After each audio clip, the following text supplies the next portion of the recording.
días. Soy el doctor Giancarlo Duarte Vera, docente investigador de la Universidad de Guayaquil. En la Facultad de Ciencias Médicas soy coordinador de docencia e investigación del Servicio de Cardiología del Hospital Luis Bernaza. Ahora vamos a tratar el tema de hipertensión arterial pulmonar. ¿Qué es la hipertensión pulmonar? La hipertensión pulmonar la podríamos definir nosotros como una enfermedad que es poco común y en la cual las arterias que llevan sangre del corazón a los pulmones se vuelven más estrechas de lo normal. Este estrechamiento de las arterias pulmonares dificulta el flujo sanguíneo a través de estos vasos, lo que ocasiona la hipertensión arterial pulmonar. Otro concepto sería más práctico, que la hipertensión pulmonar se caracteriza por un incremento de la presión arterial media en las arterias que conectan a los pulmones con el corazón, la cual se eleva sobre los valores normales alrededor de más de 25 milímetros de mercurio en reposo, que se determina muchas veces por cateterismo derecho. El otro concepto que le podemos dar nosotros es que esta presión alta, anormal, pone demasiada tensión en el ventrículo derecho del corazón, lo que causa que aumente de tamaño. El ventrículo derecho se debilita gradualmente y pierde su habilidad para bombear suficiente sangre a los pulmones.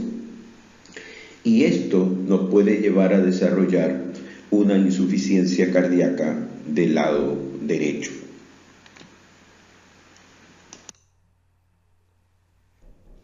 Como vemos en esta gráfica, la hipertensión pulmonar ocurre en individuos de cualquier edad, de cualquier raza, de cualquier origen étnico, aunque es mucho más común en los adultos jóvenes y aproximadamente el doble de común en las mujeres que en los hombres.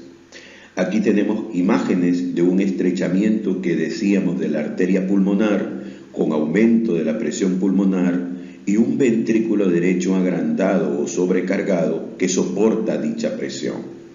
Aquí tenemos la evaluación que define a la hipertensión arterial pulmonar, como es que la presión arterial pulmonar media sea superior a 25 milímetros de mercurio en reposo, ¿ya?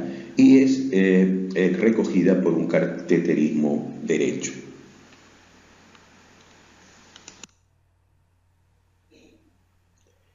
En cuanto a la fisiopatología de la hipertensión pulmonar, la enfermedad arterial pulmonar comienza cuando los pequeños vasos o arterias que llevan sangre hacia los pulmones se estrechan, dificultándose el flujo sanguíneo para que llegue a realizar el intercambio gaseoso. Aquí tenemos en cuanto a la patogénesis de la hipertensión arterial pulmonar, son factores de riesgo y condiciones asociadas como una enfermedad vascular del colágeno, una enfermedad cardíaca congénita, una hipertensión portal, una infección por HIV, toxinas o drogas o en el embarazo. Puede haber una injuria vascular, como en estas circunstancias, por disfunción endotelial, porque se nos disminuye el óxido nítrico, la disminución de las prostaciclinas, aumento de los tromboxanos, de la endotelina 1, etc., por una progresión de la enfermedad, como ocurre en algunas situaciones con pérdida de la respuesta ya vasodilatadora. Y también nosotros podemos observar cómo tenemos las diferentes capas de las arterias a nivel pulmonar, como son la íntima, media y adventicia, donde vemos un flujo normal de sangre sin ningún grado de obstrucción y de contracción. Sin embargo, el tejido o la capa media se hipertrofia y tempranamente hay una proliferación de la capa íntima, lo que produce una vasoconstricción a nivel de la arteria arterial pulmonar, lo cual hace que esta la podríamos considerar como una enfermedad hasta aquí reversible. Sin embargo, cuando existe una trombosis in situ con una proliferación intimal y de la adventicia y las lesiones plexiformes que vemos en la diapositiva convierten al paciente que tiene una hipertensión arterial pulmonar en una enfermedad de tipo irreversible. Como veremos más adelante, existe una evolución desde una situación normal, una situación reversible, hasta una situación irreversible, donde cualquier tipo de terapéutica ya no va a tener un resultado favorable. En cuanto a la epidemiología, podemos decir que la prevalencia podríamos considerarla desconocida, porque hay múltiples etiologías, múltiples clasificaciones, y eso nos dificulta conocer la prevalencia. Se presenta, como decíamos, en todas las edades, en los grupos raciales, en ambos sexos, más en el femenino. La más estudiada es la hipertensión arterial del grupo 1, que ya vamos a ver de qué se trata. Es rara, de 5 a 15 casos por millón de adultos, más frecuente en adultos jóvenes, con mujeres más sintomáticas. La mortalidad es alta y vemos una serie de etnias y también de sexo donde existe la prevalencia de esta enfermedad. Yo creo que esta es una de las clasificaciones más importantes de la hipertensión pulmonar que fue revisada en Niza en el 2013. Si nosotros nos damos cuenta de las 5 ítems o clasificación de la hipertensión pulmonar, hay una que sobresale y representa el 80% de la causa de hipertensión pulmonar. Y esta no es más que la hipertensión pulmonar debida a enfermedad izquierda, es decir, enfermedad del corazón izquierdo. ¿Cuáles serían esas enfermedades? Tenemos la disfunción sistólica del ventrículo izquierdo por cualquier causa, la disfunción diastólica ventricular izquierda, una enfermedad valvular aórtica que produzca esto, una obstrucción del tracto de salida, congénita o no, adquirida del corazón izquierdo, de tal manera que el 80% de la causa de hipertensión pulmonar se debe a una génesis de enfermedad del corazón izquierdo.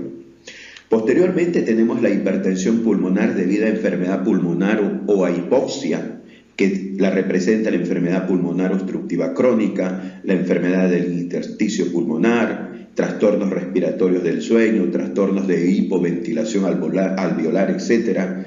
Por otra parte, tenemos la hipertensión pulmonar por mecanismos multifactoriales inciertos.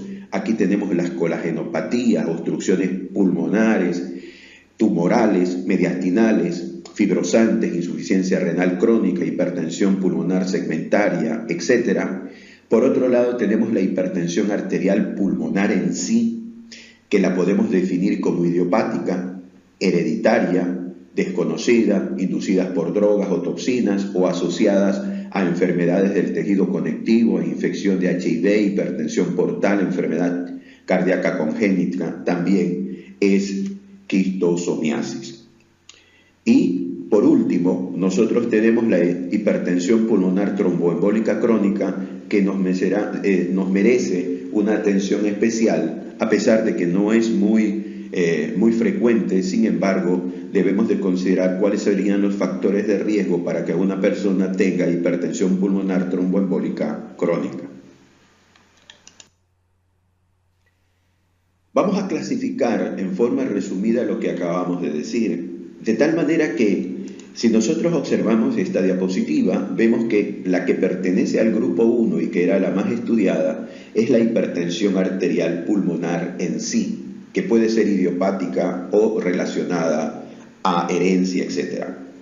En el grupo 2 es la llamada hipertensión pulmonar debida a insuficiencia cardíaca izquierda o cualquier situación que tenga comprometido el corazón izquierdo.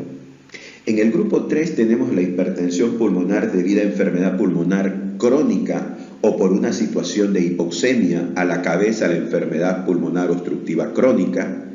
El cuarto grupo, grupo 4, es la hipertensión debida a hipertensión pulmonar tromboembólica crónica.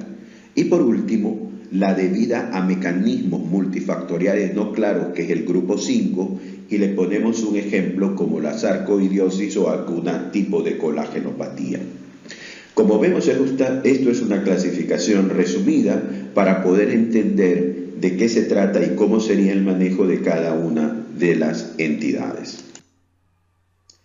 Si nosotros consideramos la clasificación resumida, esta diapositiva nos podría definir que en el grupo 1 existe una afectación exclusiva del árbol arterial pulmonar con resistencia arterial pulmonar elevada y un prellenado de ventrículo izquierdo normal. Este concepto de que existe un árbol arterial pulmonar con resistencias arteriales elevadas y llenado o prellenado ventricular izquierdo normal es el concepto que debemos dar al grupo 1 de la clasificación de NISA del 2013. En el caso del grupo 2 varía porque aquí sí vamos a encontrar una presión de llenado de ventrículo izquierdo elevada que genera hipertensión venosa pulmonar y se produce una disfunción sistólica por una disfunción sistólica o por una disfunción diastólica o valvulopatía, característica de lo que ocurre en el corazón del lado izquierdo. El otro grupo, en el grupo 3, el elemento clave es un desequilibrio de ventilación-perfusión. Ventilación-perfusión, que es el causante de la hipertensión pulmonar, de las enfermedades pulmonares crónicas. En el grupo 4, el mecanismo que corresponde es que se desprende en forma crónica a nivel venoso trombos o embolia venosa desde lo que tiene que ver con las extremidades inferiores hacia el pulmón, lo que ocasiona hipertensión arterial pulmonar de origen tromboembólico. Y por último, el mecanismo en el grupo 5 es el mecanismo multifactorial, que nosotros no lo tenemos claro y a veces no lo podemos establecer con una claridad como en las otras entidades. Esta es otra clasificación de la hipertensión pulmonar asociada a las cardiopatías izquierdas, como nosotros habíamos observado en diapositivas previas. Habíamos dicho que casi el 80% de los pacientes con hipertensión arterial pulmonar tienen esta clasificación como predominante, que es la clasificación del grupo número 2. Y en ella lo que podemos observar que cualquier disfunción sistólica del ventrículo izquierdo, y llámese miocardiopatía dilatada idiopática, miocardiopatía dilatada isquémica, puede causar hipertensión arterial pulmonar. Que cualquier disfunción diastólica del ventrículo izquierdo, como la hipertensión arterial, la estenosis aórtica, la enfermedad arterial coronaria, la pericarditis constrictiva, la miocardiopatía hipertrófica, la miocardiopatía restrictiva, puede ser por disfunción diastólica causante de una hipertensión pulmonar. Por otro lado, la valvulopatía mitral, caracterizada como la estenosis mitral, la insuficiencia mitral, pueden causar hipertensión pulmonar. Y por último, el corazón triatriatum o tres aurículas o el mixoma o trombo auricular izquierdo puede producir este tipo de hipertensión pulmonar.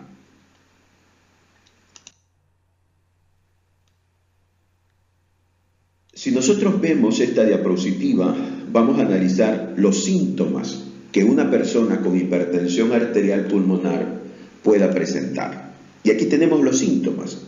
Tenemos un paciente con disnea de esfuerzo, tenemos un paciente con angina, tenemos un paciente con un síncope o un presíncope, asténico, con edemas periféricos y a veces en la clasificación 5 el fenómeno de Raynaud. Cuando hablamos nosotros de síntomas de hipertensión arterial pulmonar, también tenemos que enfocarnos a que nuestros pacientes nos pueden referir que tienen una palpitación, que tienen mareos, que tienen desmayos, que tienen una progresiva pérdida del aliento durante el ejercicio o su actividad, que tiene dificultad de respirar en reposo, que tiene un pulso acelerado, etc. Son síntomas de hipertensión arterial pulmonar. En cuanto a los signos que se pueden presentar en un paciente con hipertensión arterial pulmonar, tenemos esos 9 que podríamos ser los que representan la signología de esta patología.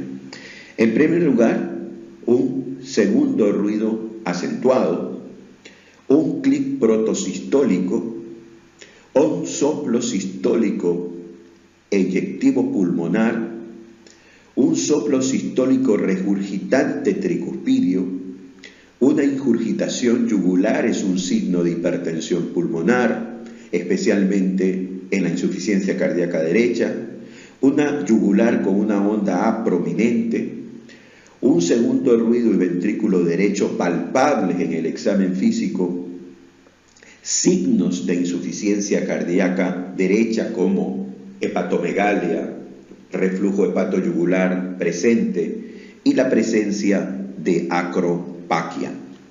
Aquí podemos ver que podríamos considerar que estos 9 elementos signológicos son elementos que podemos encontrar en un paciente con hipertensión pulmonar. Tenemos el segundo ruido acentuado, el clic protomesosistólico, el soplo sistólico eyectivo, el soplo regurgitante tricuspidio, un paciente con ingurgitación yugular, la presencia de una onda A prominente, el paciente que al palparlo vamos a encontrar un levantamiento a nivel ventrículo derecho, signos de insuficiencia cardíaca derecha característica la imagen y acropaquia como vemos en esta imagen. Vamos a enfocarnos ahora qué nos puede mostrar un electrocardiograma para poder nosotros concientizar el diagnóstico de hipertensión arterial pulmonar. Posiblemente el electrocardiograma es poco sensible, 50%, pero cuando está presente aumenta su especificidad a un 70%.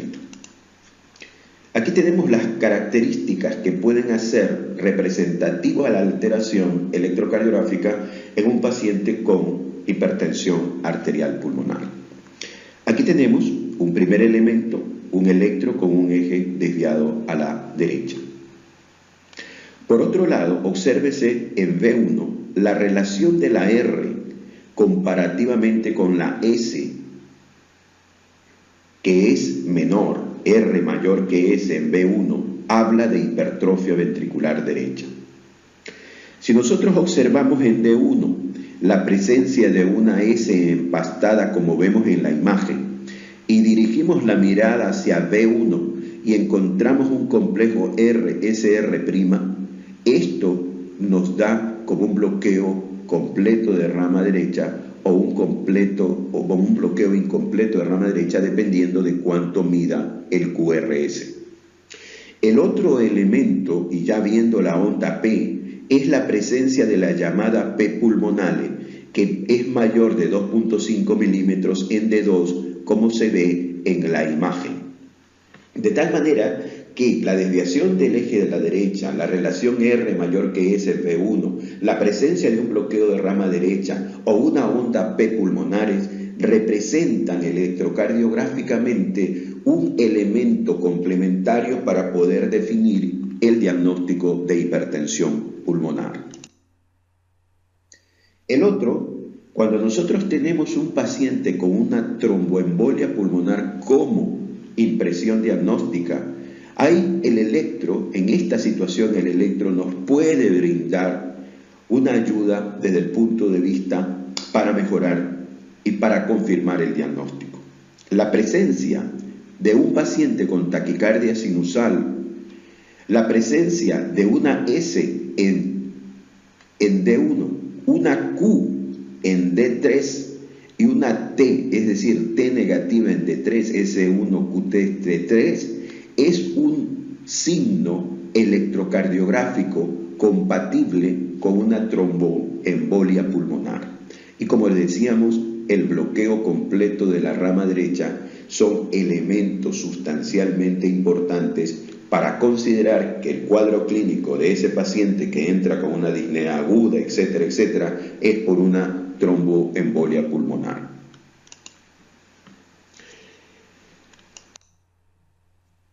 Pruebas de sangre.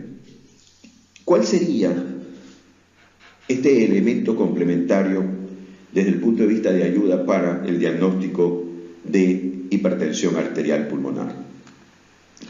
El panel metabólico completo, es decir, hígado, riñones, un análisis de sangre de autoanticuerpos como ANA para ver si posiblemente tiene una enfermedad vascular, el TSH es importante, la prueba para virus de inmunodeficiencia humana, gases en sangre arterial, hematología completa y sobre todo el péptido natriurético tipo B o el NT-proBNP como un marcador de fallo cardíaco debe de aplicarse dentro de las pruebas de sangre en los pacientes que están siendo evaluados por hipertensión de tipo pulmonar. Vamos a la parte de radiología. No queremos ser radiólogos, pero sí vamos a tener una imagen que nos puede hacer sugestiva el diagnóstico de hipertensión arterial pulmonar. Veamos que los hallazgos radiológicos que vamos a encontrar en un paciente con hipertensión arterial pulmonar es un tronco de la arteria aumentado, una arteria pulmonar derecha mayor de 16 milímetros, un aumento del calibre de los vasos pulmonares centrales, hipertransparencia pulmonar por disminución del flujo vascular periférico, se presenta amputación súbita y precoz de los vasos pulmonares que no llegan entonces hasta la unión del tercio externo y medio del campo pulmonar. No hay hallazgo de enfermedad pulmonar como atrapamiento de aire, infiltrados intersticiales, infiltrados parenquimatosos o cualquier otro tipo de lesión pulmonar que explique la presencia de una hipertensión arterial. El patrón de hipertensión pulmonar es este. Aquí tenemos, por ejemplo, que en la radiografía de tórax póstero-anterior, el paciente con EPOC presenta un crecimiento de la arteria pulmonar principal remarcada que está en naranja y de los ilios, las puntas de las flechas blancas representan esos ilios y la vascularización periférica, como vemos aquí, está disminuida en número y en calibre. Por otro lado, otro patrón es lo que decía que la arteria pulmonar está por encima de 16-17 milímetros. Este es un patrón de hipertensión pulmonar con una curva pulmonar acentuada. En la radiografía simple nosotros vamos a encontrar un paciente con EPOC y estenosis aórtica, este es el caso, y existe un crecimiento de los ilios pulmonares a expensas de estructuras vasculares prominentes como la arteria pulmonar principal y una amputación de los vasos a nivel periférico. Aquí tenemos un caso muy interesante, es un paciente con hipertensión pulmonar. De acuerdo a la clasificación hay un compromiso del corazón izquierdo, en este caso una comunicación interauricular. En la radiografía A es el patrón que tenía el paciente antes de la intervención terapéutica, que era un patrón de plétora previo al cierre. Mire, esta plétora, está la arteria pulmonar, como decíamos, existe un aumento del tamaño de las arterias pulmonares, existe una disminución periférica del árbol arterial pulmonar, lo cual hay una cardiomegalia. Y fíjense en la diapositiva de radiografía número B, en la cual hay una disminución de esa plétora comparativamente tras el cierre de la comunicación interauricular con un dispositivo tipo Amplacer. Es decir, miren cómo este paciente con una hipertensión arterial pulmonar de génesis izquierda, como es en una comunicación interauricular, con la utilización de este tipo de dispositivos para tapar el defecto a nivel interauricular, produce una mejoría radiológica y por ende una mejoría clínica. Vamos solamente unas palabras para la ecocardiografía. En la hipertensión arterial pulmonar es fundamental la participación de este método diagnóstico. La ecocardiografía permite la exploración del corazón derecho, que es donde vamos a encontrar los problemas. Los hallazgos que sugieren hipertensión pulmonar son dilatación de las cavidades derechas, dilatación del tronco de la arteria pulmonar, aplanamiento del septum interauricular hacia el ventrículo izquierdo, el tiempo a la velocidad máxima del flujo pulmonar menos de 80 milisegundos y la presencia de una muestra sistólica en el mismo. Y aquí tenemos las siguientes probabilidades diagnósticas de hipertensión a través del eco Doppler cardíaco. Como vemos, es probable que este paciente tenga hipertensión pulmonar si tiene una velocidad máxima de la insuficiencia tricuspidia de más de 3.4 metros por segundo, con una presión sistólica de arteria pulmonar más de 50. Esto tiene una clase 1 y un nivel de evidencia B. Si tenemos una hipertensión posible, tenemos una insuficiencia tricuspidia de 2.8 a 3.4 con una presión arterial sistólica arterial pulmonar de 37 a 50. ¿Ya? Estos pacientes con signos subjetivos de hipertensión pulmonar es clase 2A, nivel de evidencia C. Y hablamos ecocardiográficamente que hay una hipertensión pulmonar improbable cuando la velocidad es menos de 2.8 de la IT y una presión sistólica de arteria pulmonar menos de 36, sin otros signos ecocardiográficos sugestivos de hipertensión pulmonar. Este tipo de evidencia es de clase 1 y B.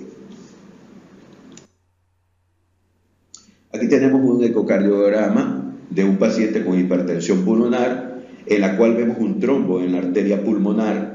Con el diagnóstico de tromboembolismo pulmonar agudo masivo, se decidió no realizar fibrinólisis por la hemorragia cerebral y sí cirugía urgente. Este es un paciente con una gran masa por un trombo venido de abajo, es decir, por una tromboembolia pulmonar, y este paciente no pudo ser fibrinolizado porque tenía una hemorragia cerebral y tuvo que hacerse una cirugía urgente. Bueno, pruebas de función pulmonar como la polisomnografía, la gammagrafía pulmonar, ventilación, perfusión, otro de los elementos que nosotros podemos ver. Aquí tenemos las indicaciones de las pruebas de función pulmonar como pacientes candidatos a cirugía abdominal superior, cirugía torácica, sometidos a bypass aortocoronario, pacientes ancianos más de 60 años, fumadores importantes, sibilancias o disnias, en pacientes con deformidades de la pared torácica, pacientes con cualquier evidencia de enfermedad pulmonar crónica y pacientes con obesidad mórbida, deben de hacerse pruebas funcionales para valorarlos. Por otro lado, la aplicación de clínica en el diagnóstico y en el tratamiento y en el pronóstico, diagnóstico de la enfermedad trombopulmonares, la diferencia de procesos broncopulmonares, estudio de la disnea, tratamiento evolutivo del tratamiento. También nos puede servir estas pruebas funcionales como pronóstico por una progresión de una enfermedad, evaluación del riesgo quirúrgico, evaluación de la capacidad funcional, evaluación para un trasplante de tipo pulmonar. Aquí tenemos las pruebas de función pulmonar como una espirometría, ya que nos puede haber una obstrucción no reversible como en el caso del EPOC y un patrón restrictivo como la enfermedad intersticial. No debe atribuirse hipertensión pulmonar a una enfermedad pulmonar si el grado de limitación ventilatoria es leve. Por otro lado, la polisomnografía. Ustedes conocen que la polisomnografía es un método también. Tenemos aquí una imagen de una respiración normal, una respiración con apnea obstructiva. Aquí tenemos elementos fisiopatológicos que puede ser una de origen central o obstructiva, prominencia de las estructuras, anormalidades craneofaciales, relajación o colapso de los tejidos blandos de las paredes y estructuras de la faringe. Obstrucción puede ser nasofaringe, puede ser en la orofaringe, en la hipofaringe o en la laringe. También nosotros debemos de considerar que el diagnóstico se hace por una polisomnografía. Miren aquí la imagen donde nosotros podemos observar las diferentes modos de llevarla a cabo, los monitores que nos van a reflejar el pulsoxímetro, lo que tiene que ver con la frecuencia respiratoria, la frecuencia cardíaca, etc. Aquí tenemos una imagen en la cual un paciente ya diagnosticado de una apnea del sueño, cómo puede beneficiarse con estos dispositivos para mejorarla. Solicitar frente a sospecha clínica de apnea del sueño una valoración de polisomnografía es necesaria. Aquí tenemos una gammagrafía pulmonar ventilación perfusión. Es una prueba no invasiva con relativo bajo costo. La perfusión alterada con ventilación normal, altamente sensible pero poco específica, puede coexistir alteraciones de perfusión y ventilación si se asocia con infarto. En casos indeterminados, el acuerdo interobservacional es menor del 30%. Y aquí tenemos de elección la gammagrafía pulmonar, ventilación, perfusión, en sospecha de hipertensión pulmonar tromboembólica crónica. Para confirmar, debemos de hacer un angio-TAC para definir la extensión de la enfermedad. Es muy sensible y muy específica. Cateterismo cardíaco, hipertensión arterial pulmonar. Aquí tenemos que confirme el diagnóstico del cateterismo derecho. El valor estandarizado es mantener una presión en reposo más de 25, la presión arterial pulmonar media. Debe ser en reposo, los valores de ejercicio no se han estandarizado. Existe evidencia insuficiente en relación a valores borderline entre 21 y 24. La hipertensión pulmonar la definimos cuando la presión arterial pulmonar media en reposo es más de 25 y los pacientes con 21 o 22 está por definirse esa situación. Aquí tenemos el cateterismo derecho, las diferentes presiones que nos van a ayudar a definir y confirmar en el diagnóstico de hipertensión pulmonar. Indicaciones: identifica aquellos pacientes que van a ser con el test vasodilatador positivo, es decir, los respondedores. De los no respondedores, los pacientes respondedores van a tener un mejor pronóstico cuando se enfrentan a antagonistas del calcio. Ser respondedores cuando nuestra presión arterial media, que debe ser por encima de 25, logra bajar unos 10 milímetros de mercurio.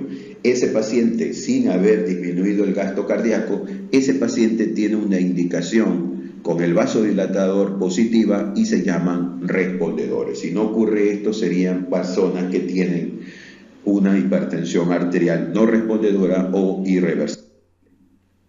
En cuanto al tratamiento, no vamos a extendernos en el tratamiento, pero sí podemos decir que cuando hablamos de consideraciones antes del tratamiento debe ser considerado que el tratamiento debe ser precoz, estados avanzados son menos sensibles a la terapia, debemos de considerar que la terapia primaria tiene que estar dirigida a la causa subyacente capaz de producir hipertensión pulmonar, que en terapia avanzada, cuando progresa enfermedad avanzada, la terapia va dirigida a la hipertensión pulmonar en sí, ya no solamente a la causa subyacente, y que debe establecerse la capacidad funcional de base, la presión arterial pulmonar media y la función ventricular antes de iniciar el tratamiento. Es muy importante lo que acabo de decir, porque es fundamental que la función ventricular deba ser valorada antes de iniciar el tratamiento para que cuando ya nosotros lo tengamos en marcha, poder ver las mejorías o no de esas funciones. Terapia primaria, ¿cuál es la causa? Acuérdense de los 5 ítems. En el grupo 1, en hipertensión arterial pulmonar, requiere terapia avanzada precoz. En el grupo 2, en la cual la insuficiencia cardíaca izquierda, la disfunción sistólica o diastólica o valvular, el tratamiento es de la cardiopatía de base, es decir, controlar la insuficiencia cardíaca izquierda, valvular si es operar la de estenosis valvular aórtica o de estenosis mitral, etcétera, que tenga una comunicación interauricular como el ejemplo que habíamos puesto. Hay que tratar la cardiopatía de base. En el grupo 3, enfermedad pulmonar, hay que corregir la hipoxemia, el uso de oxígeno suplementario, la poliglobulia y la insuficiencia cardíaca deben de también ser consideradas como medidas de tratamiento. En el grupo 4, la hipertensión pulmonar tromboembólica, la anticoagulación es fundamental, es el tratamiento primario. Podemos tener una tromboendarterectomía quirúrgica, tratamiento de elección o obstrucciones proximales, requieren la anticoagulación previa de 3 meses, etcétera, etcétera, la utilización de paraguas a nivel de vena cava, etcétera. Y en el grupo 5, que es multifactorial, eso multifactorial hace que la causa del tratamiento deba estar dirigida por el origen de aquella situación multifactorial, es decir, debe de tratarse este grupo según su causa. Terapia primaria, ¿cuál es la terapia primaria? Aquí la vemos, diuréticos, disminuyen la congestión hepática, edema periférico, usar con precaución por la disminución del gasto cardíaco y las arritmias por hipocalemia, alcalosis, la anticoagulación aceptada en la hipertensión arterial idiopática, hereditaria, inducida por fármacos y la tromboembólica, considerar otras causas de anticoagulación como en el caso de la fibrilación auricular presente también en estos pacientes, el ejercicio aceptado para todos los tipos mejora la capacidad funcional, no mejora los parámetros hemodinámicos, pero sí es fundamental para mejorar la calidad de vida. La vacunación antiinfluenza y antineumococo aceptado para todos los grupos, debemos de hacer dicha vacunación. En terapia avanzada, ¿qué es lo que podemos decir? Solamente en el grupo 1, agentes específicos que persisten los síntomas a pesar de la terapia primaria con centros especializados.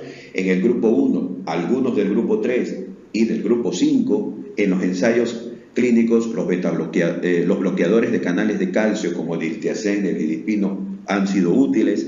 Antagonistas de los receptores de la endotelina 1 como el bocetan, el macitentan y el ambrisentan. Inhibidores de la fosfodiesterasa 5 como el sildenafil, también en este grupo pueden ser beneficiosos. Estimulantes de la guanilino ciclasa soluble, los prostanoides como el epoprostenol, no a los del grupo 2. Si son refractarios, la atrioseptostomía, trasplante corazón pulmonar, etc. Tratamiento de la hipertensión arterial pulmonar con los antagonistas del calcio, usar solo si el test vasodilatador es positivo, si no lo es, no usarlo. Mejora la sobrevida capacidad funcional y hemodinámica en el grupo 1, respondedor en el test vasodilatador, el diltiazem, nifedipino, verapamilo, inotrópico negativo, amlodipino, son los tratamientos con los antagonistas del calcio.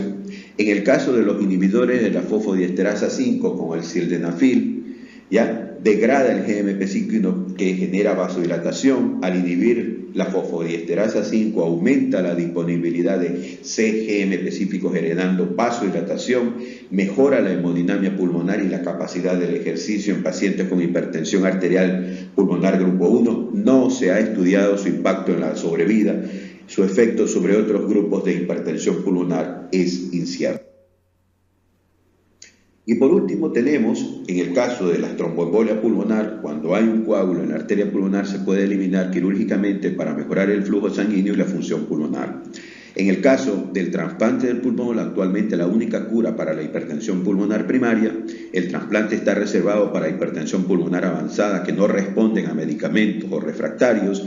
El lado derecho del corazón regresaría a su estado normal después de que se haya realizado el trasplante del pulmón. En Estados Unidos se realizan alrededor de 1000 trasplantes de pulmón cada año.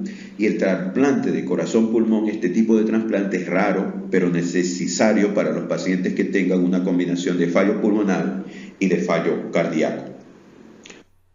En cuanto a lo que tiene que ver con la biografía, los invito a que vean este artículo completo de la guía del 2015 sobre el diagnóstico y tratamiento de la hipertensión arterial pulmonar. Muchas gracias. Este es el canal YouTube donde vamos a bajar este video. Tenemos mi email y